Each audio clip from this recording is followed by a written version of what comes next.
জমি বিবাদে নদিয়ার নাকাশিপাড়ায় বোমাবাজি, গুলি, নিহত 1, আহত অন্তত 4। আহতদের আশঙ্কাজনক অবস্থায় ভর্তি করা হয়েছে শক্তিনগর জেলা হাসপাতালে। আমরা কথা বলবো আমাদের প্রতিনিধি, নদিয়া জেলার প্রতিনিধি মহাদেব কুণ্ডুর সঙ্গে। মহাদেব, ঘটনা যা ঘটেছে তারপর পুলিশি বন্দোবস্ত বা পুলিশ কি ব্যবস্থা নিয়েছে? দেখো, পুলিশের পক্ষ থেকে এখনো পর্যন্ত যে জানা যাচ্ছে যে বন্দুক হাতে ঘোরাফেরা করছিল বা ঘটনাস্থলে যাকে দেখা গেছিল বন্দুক হাতে, তার খোঁজে তল্লাশি চালানো হচ্ছে, তার সন্ধান চালানোর চেষ্টা করছে। পাশাপাশি যেটা বলা যায় যে এই জমির যে মালিক, সেই মালিককে আটক করা হয়েছে এবং মালিককে আটক করে জিজ্ঞাসাবাদ চলছে। এই ঘটনায় কেন কারা কারা গিয়েছিল এবং কেন এমন বন্দুক কোথা থেকে পেলো বা কেনই বা এমন ঘটনা ঘটলো, সমস্ত বিষয়টি কিন্তু পুলিশের পক্ষ থেকে জানার চেষ্টা করা হচ্ছে। এবং যারা দুর্ঘটনা জখম হয়েছিলেন তাদের কিন্তু শক্তিনগর জেলা হাসপাতালে আশঙ্কাজনক অবস্থা এখন চিকিৎসা চলছে। রাজদা, যে মারা গেছে তার পরিচয় কি?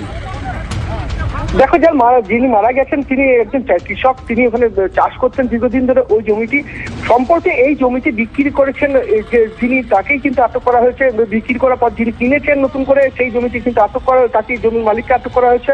এবং এই জমিতে দীর্ঘদিন ধরে যিনি মারা গেছেন তার এবং তার পরিবার সূত্রে তারা কিন্তু এই জমিটি চাষ করছিলেন।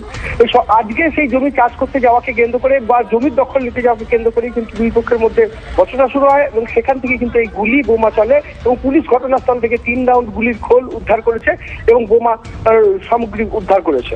বেশ, অনেক ধন্যবাদ তথ্য দেওয়ার জন্য মহাদেব। ছোট হ্যান্ড ট্রাক্টর নিয়ে চষতে এসে ওরা বারণ করতে এসেছিল। আচ্ছা, আসার সঙ্গে সঙ্গে ওরা গুলি করেছে, বোম মেরেছে, আবার মাথায় কোপ মেরেছে। এখন টিএমসি পার্টি করে তো, সবই তো টিএমসি। এখন মারা যত সম্ভব যেতে পারে। একটা কি নাম? আলাম। বিজেপি সাংসদ শ্রমিক ভট্টাচার্য কি বলেছেন শুনুন। অস্ত্র তো আসে, অস্ত্র তো পশ্চিমবঙ্গে তৈরি হয়। আগে যে অস্ত্র বিহারে তৈরি হতো, এখন সেই অস্ত্র পশ্চিমবঙ্গে তৈরি হচ্ছে। কোথায় তৈরি হচ্ছে পুলিশ জানে, স্থানীয় মানুষরা জানে। একটা অনিয়ন্ত্রিত সমাজ তৈরি করে দিয়েছে তৃণমূল কংগ্রেস। সমাজ বিরোধীরা মনে করছে এটা তাদের সরকার। দুষ্কৃতীরা মিলে একটা দল বানিয়ে ফেলেছে, তো সে দলের আর কি হবে। মালদার বৈষ্ণবনগরেও গুলি করে খুন, গ্রেফতার আরও 1 অভিযুক্ত। নিমাই ঘোষের পর গ্রেফতার পাণ্ডব ঘোষ। গুলিবিদ্ধ নিরঞ্জন দাসের অবস্থা আরও সংকটজনক। মালদা মেডিকেল থেকে নিয়ে আসা হচ্ছে কলকাতায়।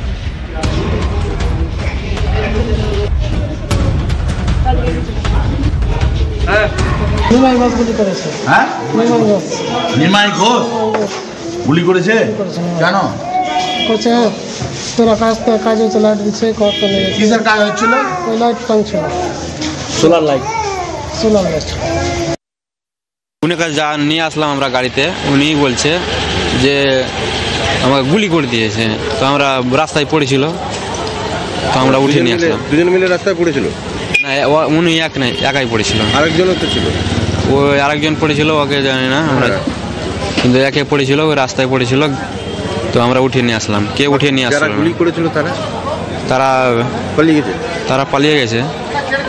তারা কি ওই এলাকারই? হ্যাঁ, ওই এলাকারই।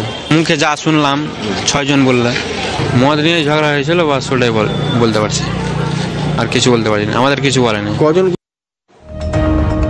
জেলায় জেলায় সিভিলিয়ানদের হাতে, সাধারণ মানুষের হাতে বন্দুক রাজ। কেউ দুষ্কৃতী, কেউ দাগি, কেউ অত বড় দুষ্কৃতী নয়, কিন্তু জমি বিবাদেও চলে আসছে, পারিবারিক দ্বন্দ্বেও চলে আসছে বন্দুক। এই নিয়ে শুরু হয়ে গেছে তরজা। কি বলছে তৃণমূল, কি বলছে বিজেপি, শুনুন। এখানে যে শাসক আছে, এরা সমাজ বিরোধীদেরকে নিজেদের কাজে ব্যবহার করে, নিজেদের ভোটে জিতার অস্ত্র হিসাবে সমাজ বিরোধীদের ব্যবহার করে। এবং এদের যা আচরণ বা বিভিন্ন ঘটনার পরিপ্রেক্ষিতে স্বয়ং মুখ্যমন্ত্রীর যা বক্তব্য থাকে, তাতে সমাজ বিরোধীরা বারবার উৎসাহিত হয়। আজকে সমাজ বিরোধীদের মনে একটা আত্মবিশ্বাস জন্মে গেছে যে পশ্চিমবঙ্গে আইনের শাসন নেই। পশ্চিমবঙ্গে যারা শাসন করছে তারা সমাজ বিরোধীদের লোক, আর সমাজ বিরোধীদের শাসন চলছে।